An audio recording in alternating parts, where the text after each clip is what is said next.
Hi everyone and welcome to another PHP lecture. In this lecture we'll learn what is and how to use the include function and require function. Okay, so you will learn that the best way to create dynamic web applications is to divide your scripts and websites into distinct parts. So each part is going to be stored on a different file. Okay, and then we can call each part using the include or the require function of PHP. So basically we'll have a main file, usually it's called index.php, and then we can grab the different parts that we need from different other files. That is why we call it a dynamic website or a dynamic web application. Not all the different sections or part or functions are in one file. They are in different files, okay? So I'm just going to show you a very simple example for you to understand this better.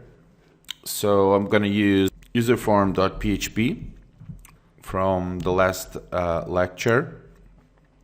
So we have an HTML page and we have the body with a form. Let's go to handle.php and we can take this out.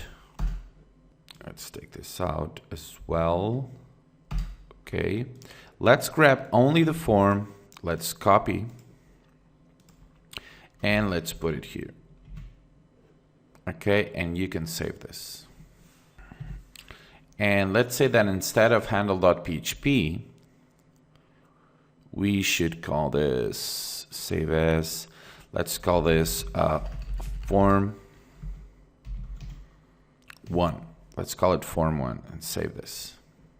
Okay, let's go back here and now we can take the form out. So, and let's call this, well, let's leave it as userform.php. So let's say this is the main file where we have the HTML tags and this is the main page. Now, as you saw, I just took out the form and put it on a different file.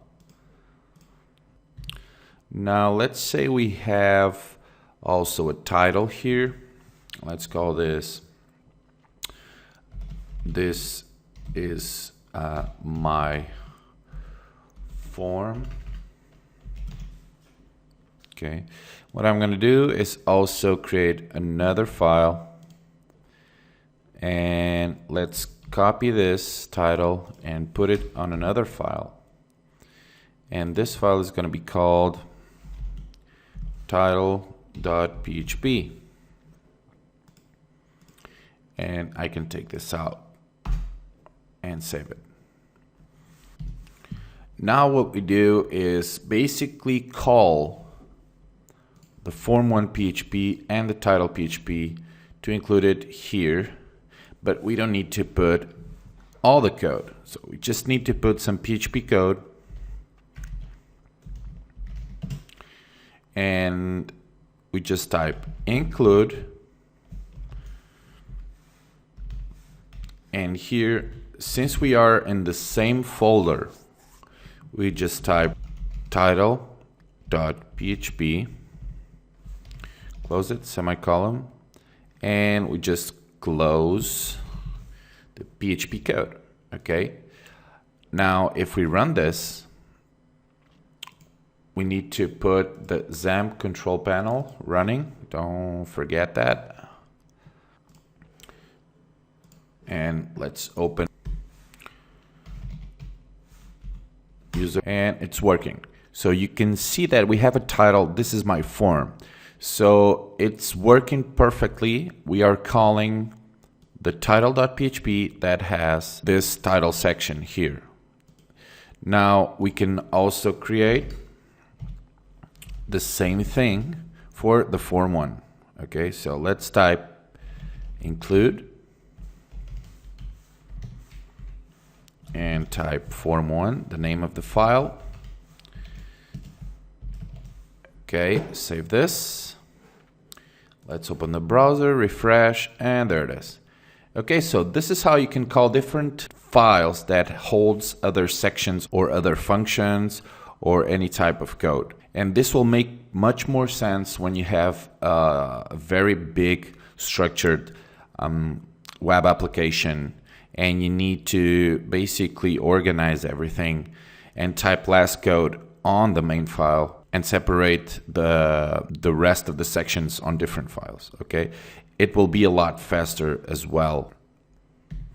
Now let's say we have the form1 and title PHP on a folder called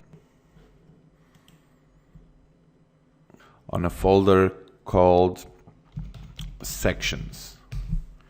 Okay, and we can take the title to sections and user form is the main file, so it can be there. Form1 to sections. Okay, so the difference would be that we need to put here the path, so we just need to type sections. Okay, and here sections, okay, which is the folder that holds title PHP and form1 PHP. Okay, let's save this. And there it is. Perfect. Working perfectly. Now, there's also another function you can use, which is called the require function, and it works exactly the same.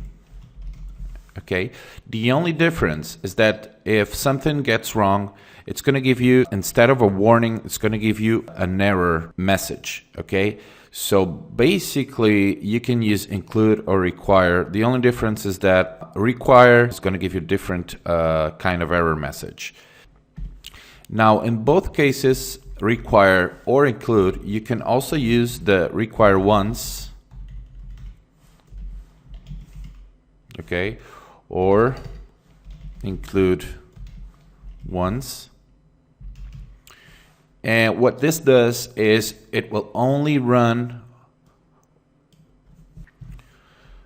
the file title PHP once, okay, or form1 PHP. Regardless the times that this script is open, it will only run this one time.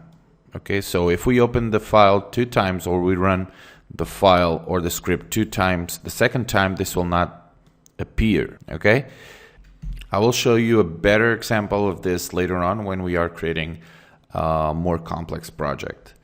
So yes, this is how we work with require and include, and how we can divide different sections into different files. So see you guys in the next lecture. Bye.